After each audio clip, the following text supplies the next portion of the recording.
someone on Twitter named Julie Borowski asked a question. She says, how do you respond to people who say that the Founding Fathers were hypocrites for owning slaves, even though they wrote some of the most beautiful political documents in history? I'm extending her question just for context, because the Founding Fathers did organize this country based on philosophy, not the people who just lived here. Equal rights for all men are created equal, life, liberty, and property, but yet they own slaves. So my answer to that is life is all about nuance. For example, the Italian fascist army liberated slaves in Ethiopia in the 1930s. And maybe that was just for show, but that's what they tried to do. They made laws to try to free the 400,000 slaves or so that were in Ethiopia. That was on the forefront of my mind because, as I mentioned last week, Ethiopia has never been a colony of a European power. It's not exactly Wakanda, but it did have slavery up until less than 100 years ago. And I think actually all of Africa is struggling with slavery now, so it's a moot point. But at any rate, it was on my mind. So that's a little bit nuanced. The Italian fascists, oh, evil dudes, but they did free some slaves. Or this guy, Karl Marx, he pushed a philosophy of resentment and group envy for those who exploit workers. Yet he had sex with his maid, whom he never paid, and when she got pregnant, kicked her butt out on the street. You know, like a bourgeois business owner. And then when he retired, he lived off a pension that was generated by his buddy Friedrich Engels' dad's factory workers. That's right. He exploited workers at a factory so he could live a comfortable pensioner and live off a comfortable pension in the country. Sounds like the Marxists these days. They just do it through the tax system instead of, you know, through exploiting their friend's dad's business.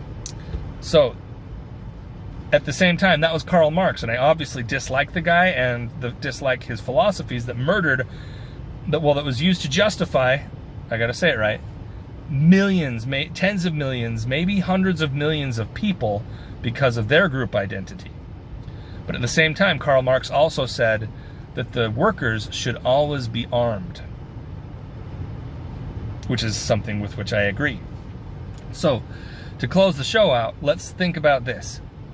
When we move forward, and I'm not defending President Trump, and I'll probably talk about things he discussed in his rally next week if there was anything of note, just because I've been on a trip, so I didn't watch it super close the other day.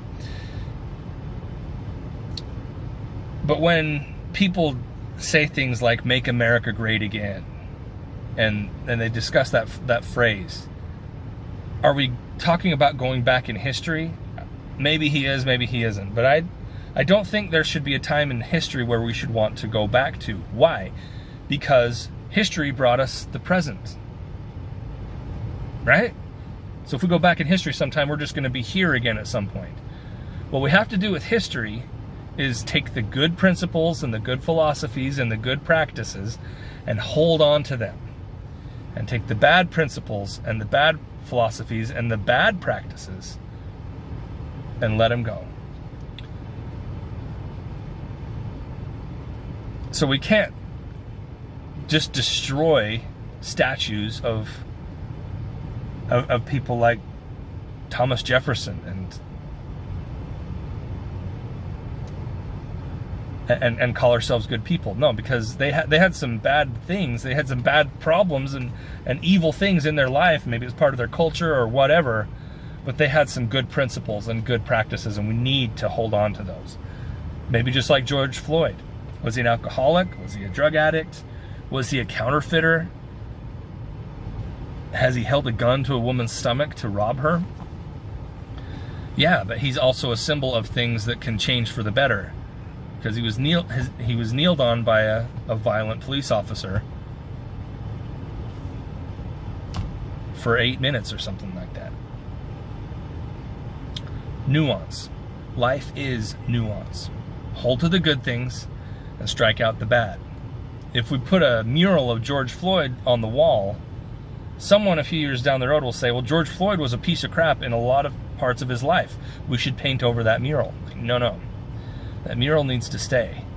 Just like the statue of Thomas Jefferson, or Robert E. Lee, or Winston Churchill in London. You guys are morons. Don't do that. Anyway, those statues, those murals, they need to stay. So our children, grandchildren, etc. can learn to hold on to the good ideas and let go of the bad. This is Brett Blackham. It's a Tough Crowd reporting from Las Vegas, where everything is closed and there's no sports to bet on. I'm just going to get another sunburn. Anyway, make it a great day. I'll talk to you guys next week.